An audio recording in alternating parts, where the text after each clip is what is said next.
Hi y'all. August 9th, and it's been an interesting day.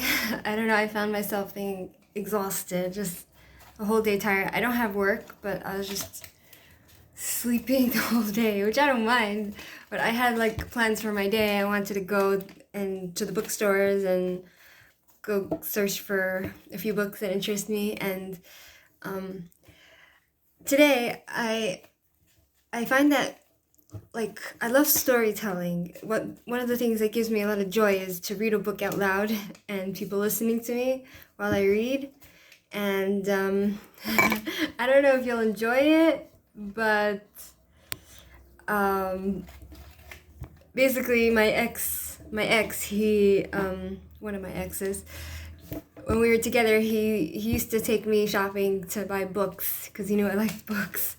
So at one point he bought me this book, which is how do you say?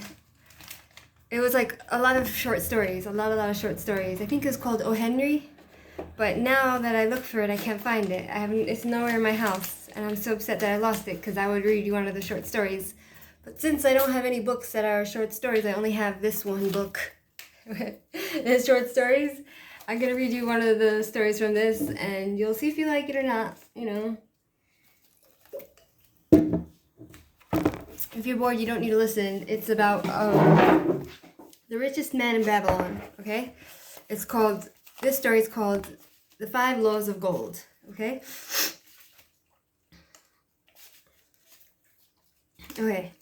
A bag heavy with gold, or a clay tablet carved with words of wisdom. If thou hadst thy choice, which wouldst thou choose? By the flickering light from the fire of desert shrubs, the sun-tanned faces of the listeners gleamed with interest. The gold, chorused the 27. Old Kalabab smiled knowingly. Hark, he resumed, raising his hand. Hear the wild dogs out there in the night. They howl and wail because they are lean with hunger. Yet feed them. And what do they? Fight and strut. Then fight and strut some more, giving no thought to the morrow that will surely come. Just so it is with the sons of men. Give them a choice of gold and wisdom. What do? Ignore the wisdom and waste the gold. On the morrow they wail because they have no more gold. Gold is reserved for those who know its laws and abide by them. Kalabab drew his white robe close about his lean legs, for a cool night wind was blowing. Because thou hadst served me faithfully upon our long journey, because thou cared well for my camels, because thou toiled uncomplainingly across the hot sands of the desert, because thou fought bravely the robbers that sought to despoil my merchandise, I will tell thee this night the tale of the 5 laws of gold. Such a tale as thou never hadst heard before. Hark ye, with deep attention to the words I speak, for if you grasp their meaning and heed them, in the days that come thou shalt have much gold. He paused impressively. Above, in a canopy of blue, the stars shone brightly in the crystal-clear skies of Babylonia. Behind the group loomed their faded tents tightly staked against possible desert storms. Besides the tents were neatly stacked bales of merchandise covered with skins. Nearby, the camel herd sprawled in the sand, some chewing their cuds contentedly, others snoring in hoarse discord. Thou hast told us many good tales, Kalabab, spoke up the chief packer. We look to thy wisdom to guide us upon the morrow when our service with thee shall be at an end. Oh shit. Look what's happening. My beer is spilling everywhere. Shit. Sorry, excuse my language. I'm just gonna clean it a little bit. If you don't mind me. I'm gonna clean it. I took a drink and then bam, it overflowed. So good to have a beer. Like my mother says, beer relaxes a man. Bear with.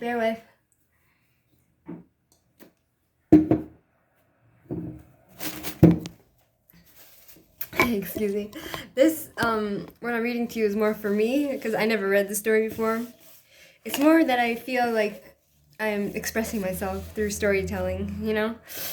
Whether you like it or not. Okay, here he goes. I have but told thee of my adventures in strange and distant lands, Calabob says. But this night I shall tell thee of the wisdom of Akkad, the wise rich man. Much have we heard of him, acknowledged the chief packer, for he was the richest man that ever lived in Babylon. The richest man he was, and that because he was wise in the ways of gold, even as no man had never been before him. This night shall I tell you of his great wisdom, as it was told to me by Namaser, his son, many years ago in Nineveh, when I was but a lad.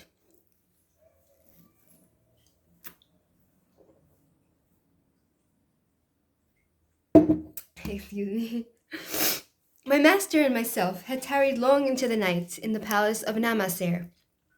I had helped my master bring great bundles of fine rugs, each one to be tried by Namaser until his choice of colors. Ouch!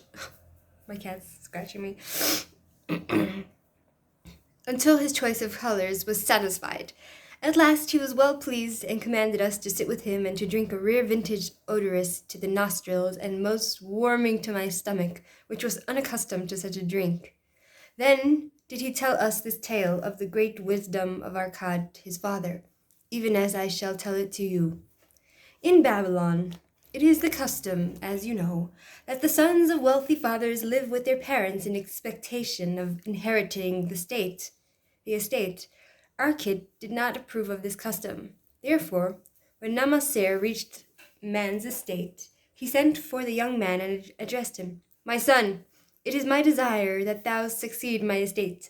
Thou must, however, first prove that thou art capable of wisely handling it. Therefore, I wish that thou go out into the world and show thy ability both to acquire gold and to make thyself respectable among men. To start thee well, I will give you two things of which I myself was denied when I started as a poor youth to build up a fortune. So he's gonna, ouch, just in this, she's scratching my feet. So he's gonna give like some money to his son as a start off to see if he can make it on his own. First, I give thee this bag of gold. If thou use it wisely, it will be the basis of thy future success. Second, I give thee this clay tablet upon which is carved the 5 laws of gold. If thou dost but interpret them in thy own acts, they shall bring thee competence and security. So he's giving him rules and instructions to interpret on his own. 10 years from this day come thou back to the house of thy father, and give account of thyself. If thou prove worthy, I will then make thee the heir to my estate. Otherwise, I will give it to the priests, that they may barter for my soul the kind consideration of the gods. People so superstitious. So Namasir went forth to make his own way, taking his bag of gold, the clay tablet carefully wrapped in silken cloth, his slave and the horses upon which they rode. The 10 years passed, and Namasir, as he had agreed, returned to the house of his father, who provided a great feast in his honor, to which he invited many friends and relatives. After the feast was over, the father and mother mounted their throne-like seats at one side of the great hall, and Namasir stood before them to give an account of himself, as he had promised his father.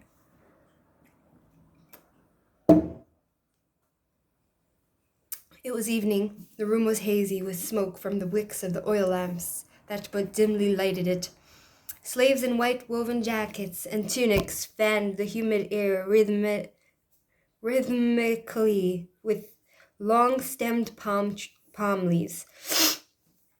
A stately dignity colored the scene. The wife of Namasir and his 2 young sons, with friends and other members of the family, sat upon rugs behind him, eager listeners. My father, he began deferentially, I bow before thy wisdom. 10 years ago, when I stood at the gate of manhood, thou bade me go forth and become a man among men, instead of remaining a vassal to thy fortune. Thou gave me liberally of thy gold. Thou gave me liberally of thy wisdom. Of the gold, alas, I must admit. Of the gold, alas, I must admit of a disastrous handling.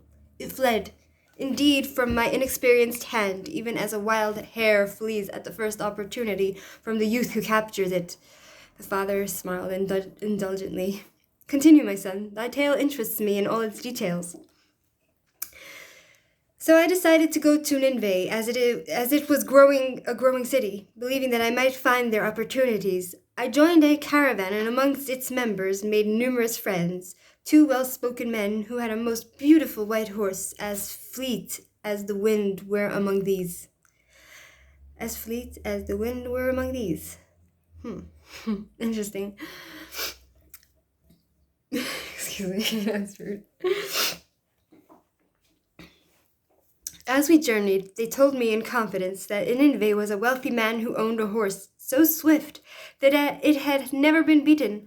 Its owner believed that no horse living could run with greater speed.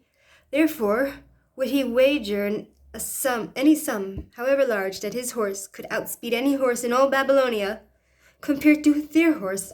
So my friends said it was but a lumbering ass that could be beaten with ease. They offered as a great favor to permit me to join them in the wager.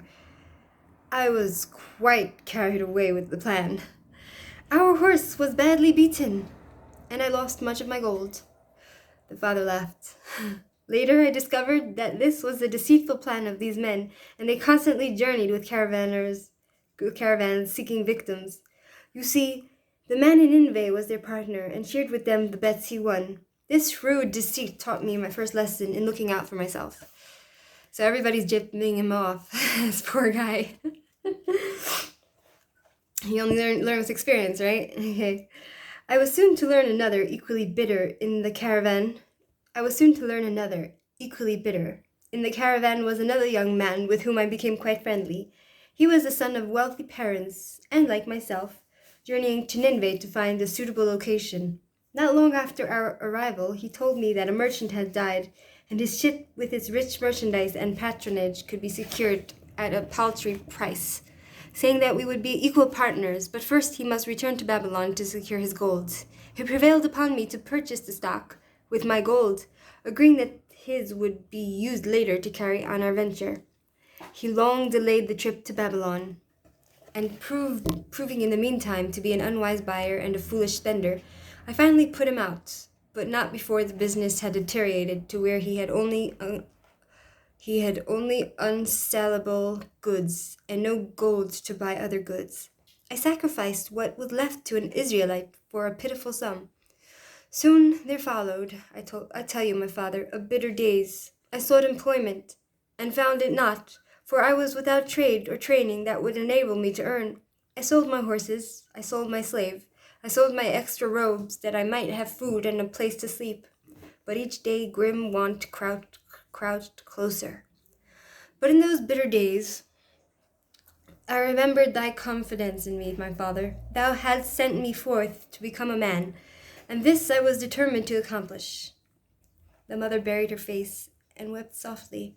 At this time, I bethought me of the table thou had given to me, upon which thou had carved the 5 laws of gold. Thereupon I read most carefully thy words of wisdom, and realized that had I but sought wisdom first, my gold would not have been lost to me. I learned by heart each law, and determined that when once more the goddess of good fortune smiled upon me, excuse me, it's the beer. I would be guided by the wisdom of age and not by the inexperience of youth. For the benefit of you who are seated here this night, I will read the wisdom of my father as engraved upon the clay tablet which he gave to me 10 years ago. The 5 laws of gold. Listen up, fellas. L'chaim.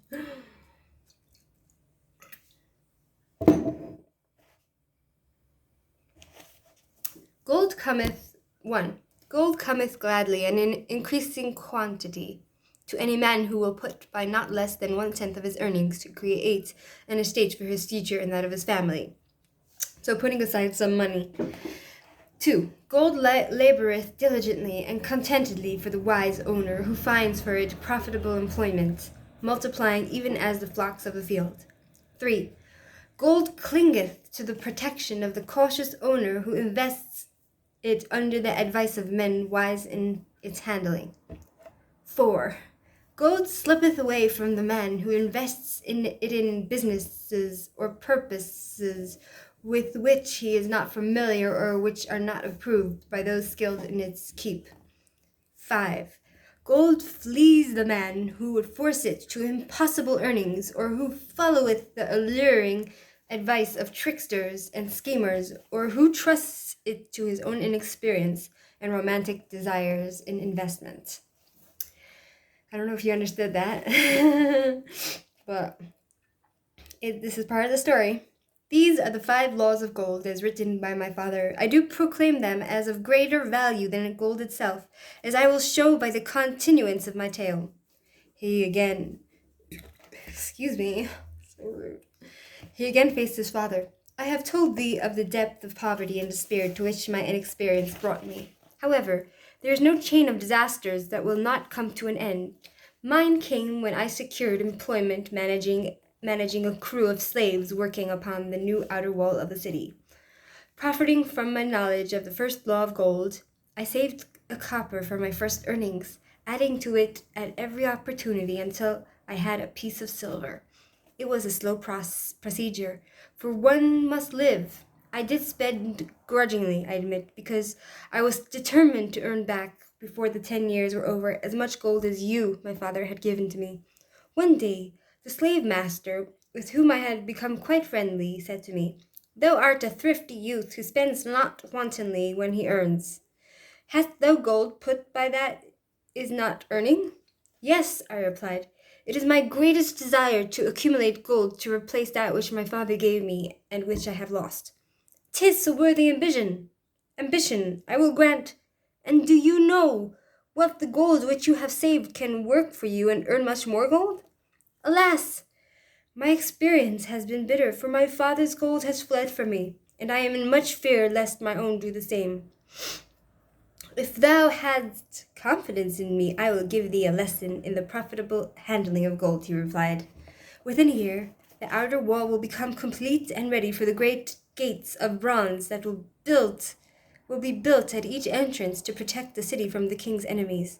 In all Nineveh there is not enough metal to make these gates, and the king has not thought to provide it. Here is my plan. A group of us will pool our gold and send a caravan to the mines of copper and tin, which are distant, and bring to Nineveh the metal of for the gates. When the king says, 'Make the great gates,' we alone can supply the metal, and a rich price he will pay. If the king will not buy from us, we will yet have the metal, which can be sold for a fair price." In his offer, I recognized an opportunity to abide by the 3rd law and invest my savings under the guidance of wise men.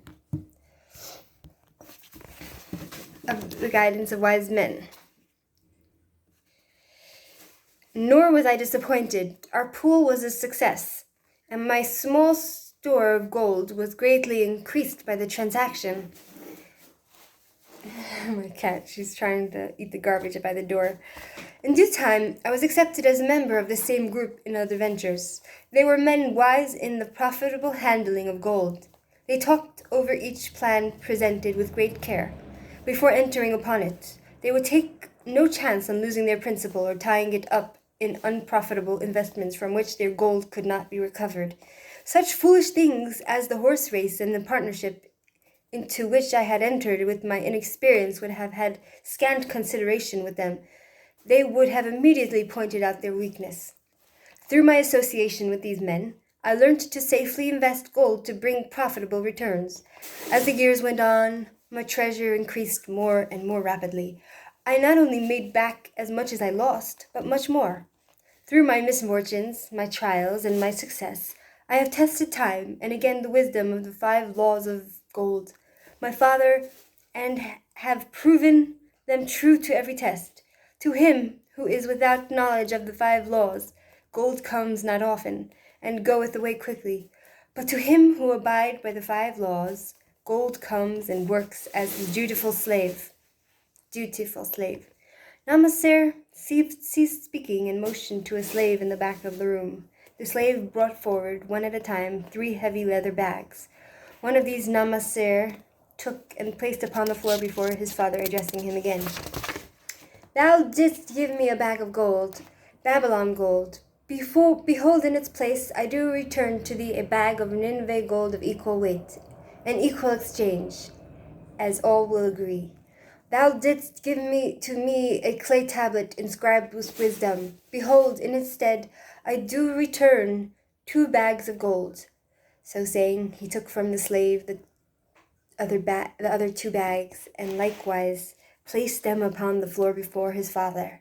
This I do to prove to thee, my father, of how much greater value I consider thy wisdom than thy gold. Yet, who can measure in bags of gold the value of wisdom? Without wisdom, gold is quickly lost by those who have it. But with wisdom, gold can be secured by those who have it not. As these 3 bags of gold do prove, it does indeed give to me the deepest satisfaction, my father, to stand before thee and say that, because of thy wisdom, I have been able to become rich and respected before men. So he made it on his own because of his father. His father was a very wise man. Excuse me, I have to finish this spare.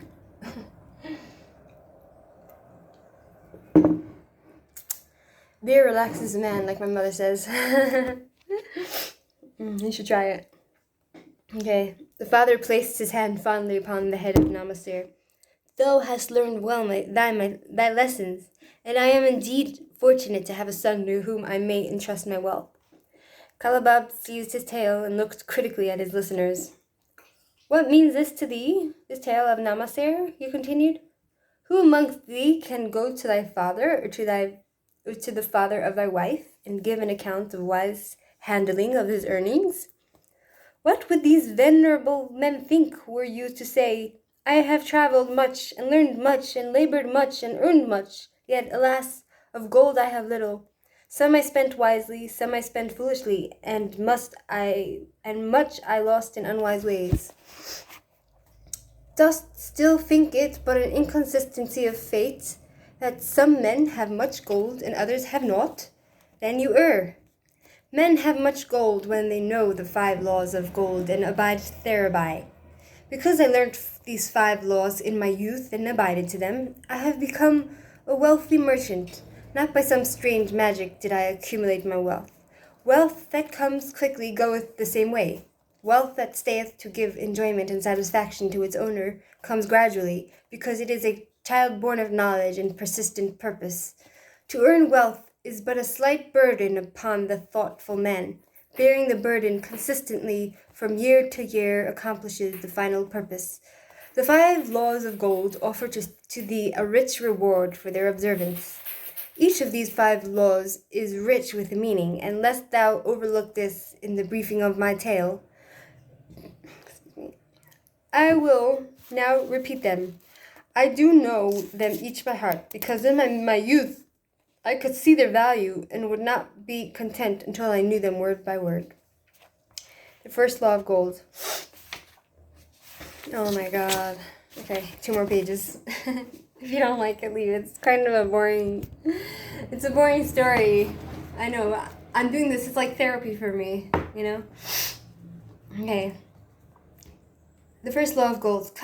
Gold cometh gladly and in increasing quantity to any man who will put by not less than 1/10 of his earning to create an estate for his future and that of his family. Any man who will put by 1/10 of his earnings consistently and invest it wisely will surely create a valuable estate that will provide an income for him in the future and further guarantee safety for his family in case the gods call him to the world of darkness. This law always saith that gold cometh gladly to such a man. I can truly certify this in my own life. The more gold I accumulate, the more readily it comes to me and in increased quantities. The gold which I save earns more, even as yours will, and its earnings earn more, and this is the working out of the first law. The second law of gold. Gold laboreth diligently and contentedly for the wise owner who finds for it profitable employment, multiplying even as the flocks of the field. Gold indeed is a willing worker. It is even eager to multiply when opportunity presents itself. To every man who hath a store of gold set by, opportunity comes for its most profitable use. As the years pass, it multiplies itself in surprising fashion. The third law of gold. Gold clingeth to the protection of cautious owner who invests it under the advice of men, wise in its handling. Gold indeed clingeth to the cautious owner, even as it flees the careless owner.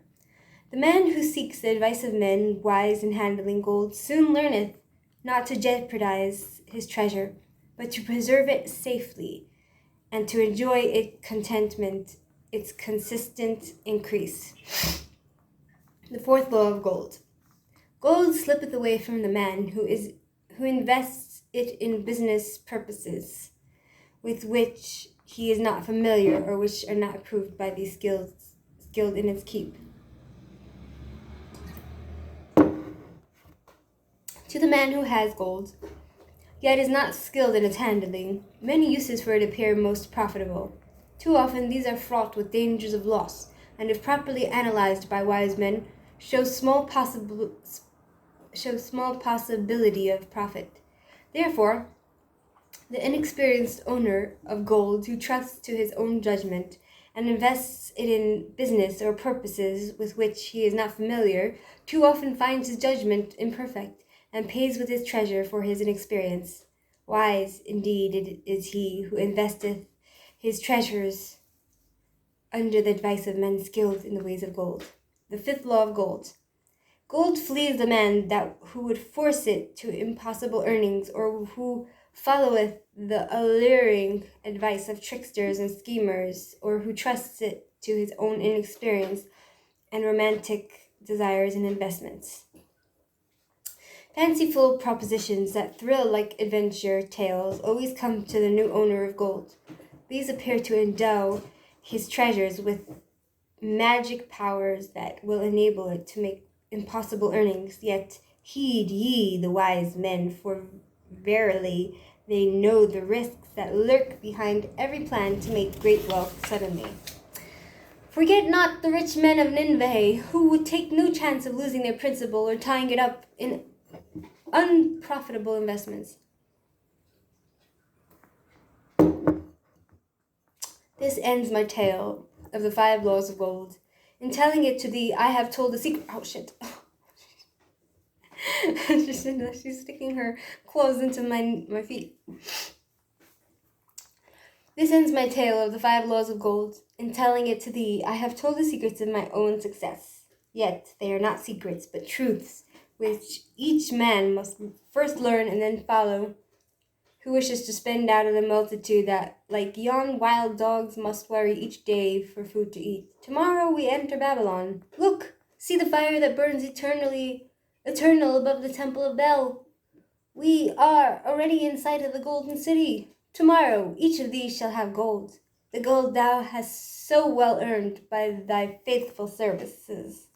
10 years from this night, what can you tell about this gold? If there be men among you who, like Namaser, will use a portion of their gold to start for themselves an estate, and be thenceforth wisely guided by the wisdom of Arkad, 10 years from now, 'tis a safe wager. Like the son of Arkad, they will be rich and respected among men. Our wise acts accompany us through life to please us and to help us. Just as surely our unwise acts follow us to plague and torment us. Alas, they cannot be forgotten.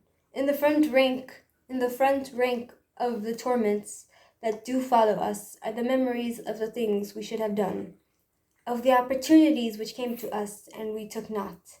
Rich are the treasures of Babylon, so rich no man can count their value in pieces of gold. Each year they grow richer and more valuable, like the treasures of every land. They are a rich reward awaiting those men of purpose. who determined to secure their just share. In the strength of thine own desires is a magic power. Guide this power with thy knowledge of the 5 laws of gold, and thou shalt share the treasures of Babylon. Ooh. So that's that story. Quite long and boring, to be honest. I don't think any of you made it to the end. I'd be shocked if you did, but it's kind of good therapy for me because I really enjoy reading and storytelling. Anyhow, have a good night.